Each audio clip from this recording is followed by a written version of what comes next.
የኤርትራ ድሮን በህወሓት እጅ ገባ። የኦሮሞ ህዝብ ክላሽ እንዲታጠቅ ታዘዘ። ኢትዮጵያ ለኤርትራ እጇን ሰጠች።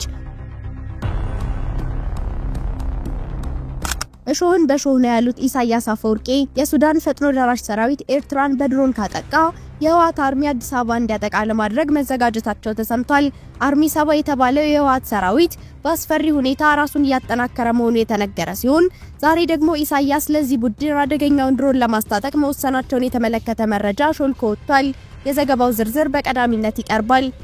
የኦሮሞ ህዝብ ክላሽ እንዲታጠቅ ታዘዘ። የኦሮሞ ከፍተኛ ባለስልጣን ህዝቡ የጦር መሳሪያ እንዲታጠቅ ትዕዛዝ ሰጡ። ፋኖ እየመጣብን ያሉት ባለስልጣኑ ህዝቡ የጦር መሳሪያ በመታጠቅ ራሱን ከጥቃት እንዲከላከል ያቀረቡት ጥሪ ከፍተኛ መነጋገሪያነትን ፈጥሯል። ይህም ሌላኛው ቤት ጉዳያችን ነው። በሌላ ዜና በስተመጨረሻም ኢትዮጵያ ለኤርትራ እጇን ሰጥታለች። በቀይ ባህርና በአሰብ ወደብ ይገባኛል ጥያቄ ምክንያት ከፍተኛ የፖለቲካ ውጥረት ውስጥ የሚገኙት ኢትዮጵያና ኤርትራን በተመለከተ በዛሬው ዕለት አንድ አነጋጋሪ መረጃ ወጥቷል። ሁለቱ ሀገራት ወደ ጦርነት ሊያመሩ ከጫፍ ደርሰዋል እየተባለ በሚገኝበት ወቅት የብልጽግና መንግስት ያስታርቁኝ አቤቱታ ማቅረቡ የተሰማ ሲሆን እርቁ የማይሳካ ከሆነ ጉዳዩን ወደ ዓለም አቀፍ ፍርድ ቤት ወስዳለው ማለቱ ከፍተኛ መነጋገሪያ ፈጥሯል። ዝርዝሩን ይዘናል፣ ታደምጡታላችሁ። ከውጭ ዜና ግዙፉ የአሜሪካ የጦር መርከብ ግስጋሴ። አሜሪካ ግዙፍ የጦር መርከቧን ወደ ካሪቢያን ላከች። የጦር መርከቡ ባደገኛ አዛዋሪዎች ላይ ኢላማ ያደረገ ዘመቻ ለማካሄድ ያለመ ነው ተብሏል። ይህም የዝርዝር ዜናችን አንዱ አካል ነው። ሰላም ውድ ቤተሰቦች እንደምን አላችሁ? የዜና ላፍታ ነው። ቪዲዮውን ላይክ በማድረግ ይጀምሩ እያልን ወደ ዝርዝር ዜናዎቹ እንለፍ። የኤርትራ ድሮን በህወሓት እጅ ገባ።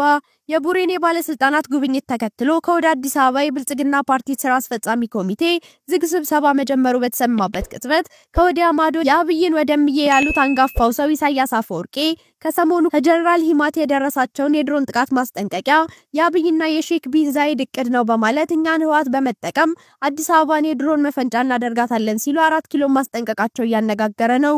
ከወደ ድንበር የወጡ መረጃዎች በሱዳን የሚገኘው አርሚ 7 የተባለ የህወሓት ሰራዊት የውጭ ክንፍ በአስፈሪ ሁኔታ ራሱን እያጠናከረ መሆኑ እየተነገረ ሲሆን ከሰሞኑ በርከት ያለ ቁጥር ያለው ኮማንዶና ልዩ ኦፕሬሽን ብርጌድ ማስመረቁን አሳውቆ ነበር። ኢሳያስ አፈወርቂ የሚመሩት ሻዕቢያ በዋነኛው አፈቀላውጤው አወል ሰይድ በኩል ባስተላለፈው የጦርነት ግብዣ የኢትዮጵያ ፌዴራል መንግስት በህወሓት ላይ ወታደራዊ እርምጃ ለመውሰድ ካሰበ የመጀመሪያው ጥይት በተተኮሰ ማግስት የኤርትራ አዳዲስ ሚሳኤሎችና የጦር ጀቶች ፊታቸውን ወደ አዲስ አበባ በማድረግ አዲስ አበባ ላይ የጥይት በረዶ ያዘንባሉ በሚል ማስጠንቀቂያ ዘልዛቻ ካሰሙ ከሳምንት በኋላ ዛሬ ደግሞ አደገኛው ድሮን በሱዳን ለሚገኘው የህወሓት አርሚ 7 ጦር ለማስታጠቅ መወሰናቸውን የተመለከተ መረጃ ሾልኮ ወጥቷል። ይህ ኢሳያስ አፈወርቂ አዲስና አነጋጋሪ እርምጃ የተሰማው የህወሓቱ የደህንነት ኃላፊና ሌሎች 2 ከፍተኛ ጀነራሎች ከሰሞኑ ወደ አስመራ ጎራ ብለው ከተመለሱ በኋላ መሆኑ ጉዳዩን በይበልጥ አሳሳቢ አድርጎታል። እርሶስ በዚህ መረጃ ላይ ያለው ሐሳብ ምንድነው? መልሶን በኮሜንት ያሳውቁን እያልን ወደ ቀጣዩ ዜና አለፍን። በኦሮሚያ ክልል ምዕራብ ሸዋ ዞን ኖኖ ወረዳ ዋና አስተዳዳሪ የሆኑት አቶ እንዳፍራሽ ሉሌሳ የወረዳው ነዋሪዎችን ንብረታቸውን ሸጠው መሳሪያ እንዲገዙ ዛሬ ከነዋሪዎች ጋር ባደረጉት ውይይት አሳስበዋል። አቶ እንዳፍራሽ የአማራ ጽንፈኛና ሸኔ ካላቸው ቡድኖች ጥቃት ራሳቸውን ለመከላከል ነዋሪዎቹ ለሚገዙት የጦር መሳሪያ መንግስት በአስቸኳይ ፈቃድ ይሰጣል ማለታቸውን ሚዲያዎች ከወረዳው ኮሙኒኬሽን ጽህፈት ቤት በማህበራዊ ትስስር ገጹ ካሰራጨው ተንቀሳቃሽ ምስል ላይ መመልከት ችሏል።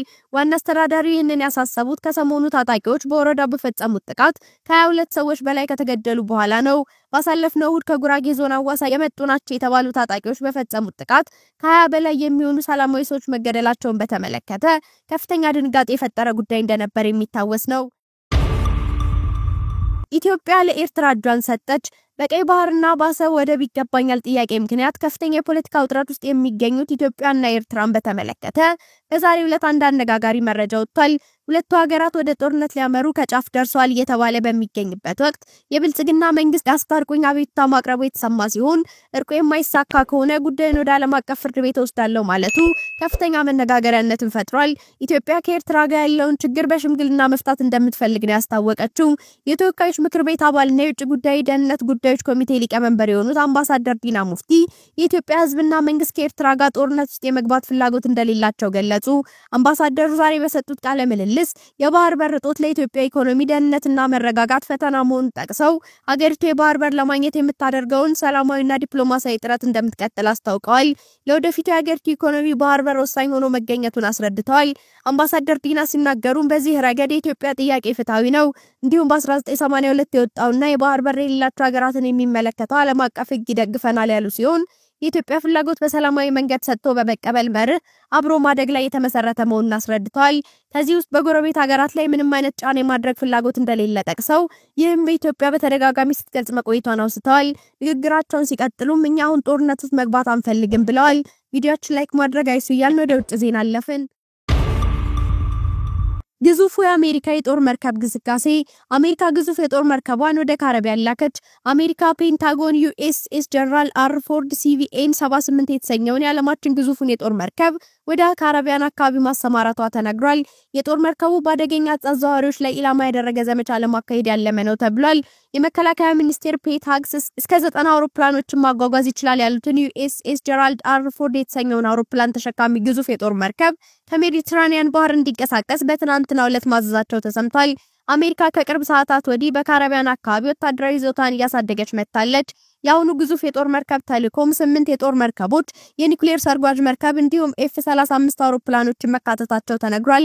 የመከላከያ ሚኒስትሩ ሃግስ አሜሪካ ትናንት አርብ ጨምሮ ቀደም ባሉት ቀናት ባደንዛዥ ዕፅ አዘዋዋሪዎች ላይ የአየር ድብደባ ጨምሮ ልዩ ልዩ እርምጃዎችን መውሰድ መቀጠሏን ተናግረዋል።